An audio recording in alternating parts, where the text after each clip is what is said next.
un jeune homme observe en secret un prince s'entraîner au sabre. Il l'imite et comprend instantanément l'art ultime du sabre. Cette dalle est en réalité forgée dans une météorite. Seul un maître du sabre du conquérant peut l'entamer, mais aucun membre de la famille impériale n'y est parvenu. Le jeune homme veut tester la pierre en l'absence de tous, mais il est découvert par les princes. Ils le méprisent tous, car sa mère est une servante de Baran, indigne de pratiquer le sabre du conquérant. Après le départ des princes, il ramasse un bâton de bois, et commence à concentrer son énergie. Mais la pierre ne porte aucune marque. Il croit que son talent est insuffisant. Mais après son départ, un liquide sacré s'écoule de la pierre. Son coup a en réalité fendu la moitié de la cité impériale. S'arrêtant devant le maître Chan Kong, le maître réalise que l'élu est apparu, et se rend immédiatement au palais, pour transmettre le manuel du sabre du conquérant à l'élu. Au même moment, le grand prêtre des barbares arrive. Bloqué par une rivière sur son chemin, il dégaine son sabre, et d'un coup tranche le cours d'eau, traversant avec son disciple au milieu de la rivière. Il est déterminé à s'emparer du manuel. L'empereur apprend l'arrivée du grand prêtre barbare. Il convoque tous les princes, leur ordonnant de porter leur coup le plus puissant. Celui qui fera couler le liquide sacré sera l'élu.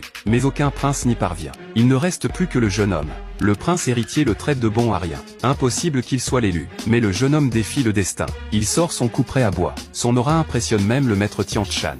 Son coup est trop pour la pierre du conquérant. À ce moment, le grand prêtre barbare arrive en volant. Personne ne remarque le liquide sacré qui coule. Seul le maître Tian Shan le voit. Le grand prêtre barbare méprise l'empereur, proposant d'échanger un art secret contre le manuel. Sinon il exterminera la famille impériale. Le prince héritier, voyant le sabre de bois du grand prêtre, monte le défier le premier. Mais il est vaincu en quelques mouvements. On reconnaît le sabre du fleuve fougueux. Le grand prêtre déclare les princes tous incapables, puis insulte la mère du jeune homme. Le jeune homme veut intervenir mais sa mère le retient. L'empereur lui ordonne de ne pas faire honte, puis envoie le troisième prince le plus talentueux, armé du sabre brise-montagne, troisième du classement. Son talent est en effet remarquable. Mais le grand prêtre brise son sabre avec une lame de bois, utilisant le sabre fendeur de ciel, deuxième du classement. Le jeune homme ne supporte pas de voir le troisième prince mourir. Il saisit son coup prêt, alors que le grand prêtre s'apprête à frapper. Le jeune homme d'un coup le repousse. On reconnaît la première forme du sabre du conquérant, mais le coup est si rapide qu'on doute de son origine.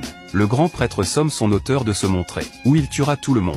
Tous sont paralysés de peur. Le maître Tian Shan transmet discrètement le manuel au jeune homme, lui disant qu'il n'est pas encore de taille. Il doit maîtriser les 6 formes pour combattre le grand prêtre. Puis il monte sur l'estrade, prétendant que le coup était de lui, pour gagner du temps au jeune homme. Quand le liquide sacré emplira la pierre, il aura maîtrisé l'art. J'ai attendu toute ma vie. Enfin l'élu est là. Je vais ouvrir la voie de ma vie. Le maître Tian Shan s'élance. Mais il ne maîtrise que la première forme. Il prend d'abord l'avantage. Mais sans les 6 formes il ne peut vaincre. Il a mis 50 ans pour la première forme. Maintenant tout espoir repose sur le jeune homme. La famille impériale voit le maître gravement blessé, et s'inquiète profondément. Le grand prêtre donne un quart d'heure pour livrer le manuel. Sinon tous mourront. Le jeune homme a déjà